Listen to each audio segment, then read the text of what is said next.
Hello everybody, Suman Pachugula here, and today in this video what we are going to understand is why people leave the company. Why people change their jobs so often and focusing on recruiting industry. I'm going to give you some of the examples and what I understood overall. If you could do that changes, people will not leave you. You have heard of these things that people leave bad managers, people leave bad leadership, right? If we keep that aside, so first thing what you need to understand is your work of retaining your employee should start from the beginning when you are drafting your job requirement. Let's understand from a recruitment point of view that how we generally draft a requirement. So most of the time, it's almost every time whenever the HR posts a job, they mention that what they want from a candidate, from an individual that needs to be accomplished in the company, and they do not mention what is that the candidate is going to get after working with your company, right? So the trend is changing. People, you got to change your way of working. You got to change your way of looking at people and the candidates whom you are going to interview. So your perceived value should grow at the time when you post your job and when you create your job. So first thing, it is not new to understand that what are the recruiter's responsibilities needed, but it is the time for you to add how good your company is, what is kind of culture that you provide, how is that environment, and what kind of people these newly hired person or the peoples are going to work under.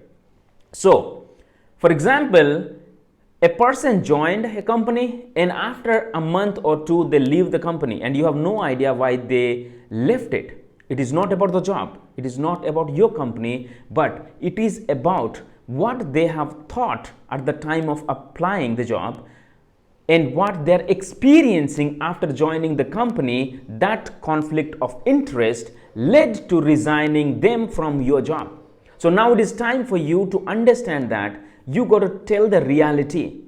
If you are working in a tight schedule, mention that in your requirement.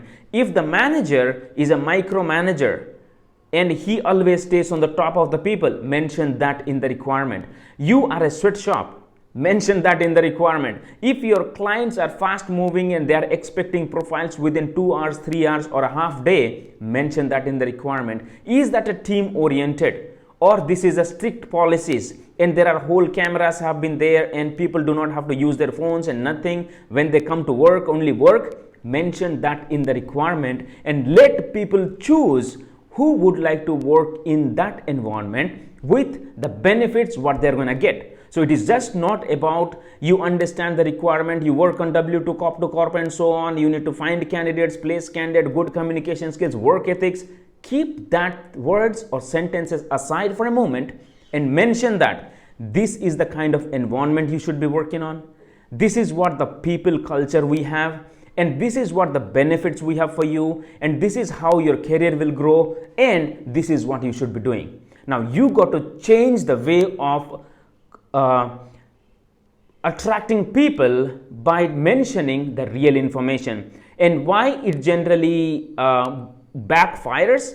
Because if the company has a very beautiful photos of pantry, you provide good food and you provide cabs and you do all sort of things, but the work culture sucks, people leave the company. So it is not about what people feel with your outside appearances, but how you make them feel when they are really connecting with you.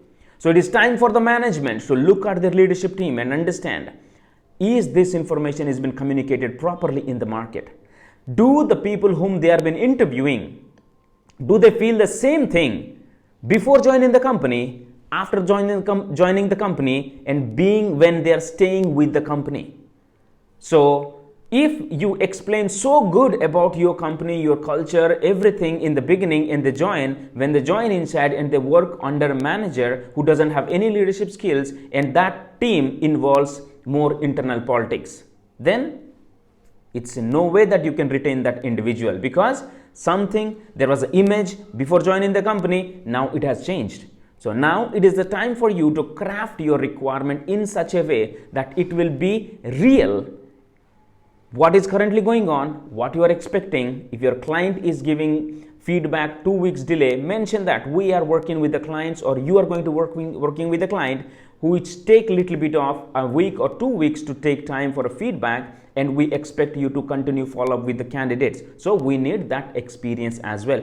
So let the candidate choose, because when they join, they are already aware of what kind of job they are getting into. All right, and this is what goes from one point of view of requirement posting and the ground level work. And another thing what I noticed is, if a company management, a CEO, a founder, VP, whoever it is, who is the owner of the company, if relying or left the people totally on the managers or leaders without focusing on what exactly happening in the ground level, that sometimes backfires, because there will some monopoly rules come in. So we are not working in a government organization. So you got to focus as a business owner or company owner that you have that individual connection with your team members. They are employees. They are the pillars of your growth. They are the one who make money for you. So just don't rely on the managers or leads.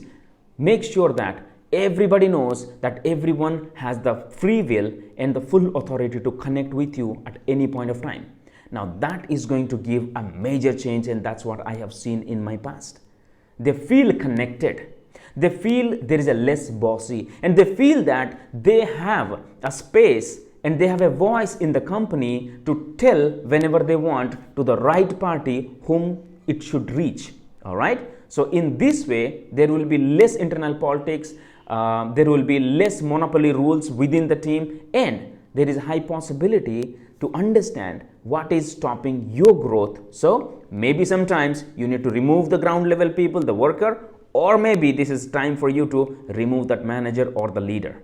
All right. Now this is one change will definitely give tangible results in retaining people. All right. This is what my experience and my thoughts are. Now if you would like to add anything else, please let me know in the comments, and I would love to review. Thank you so much for listening. This is Suman Pachigula.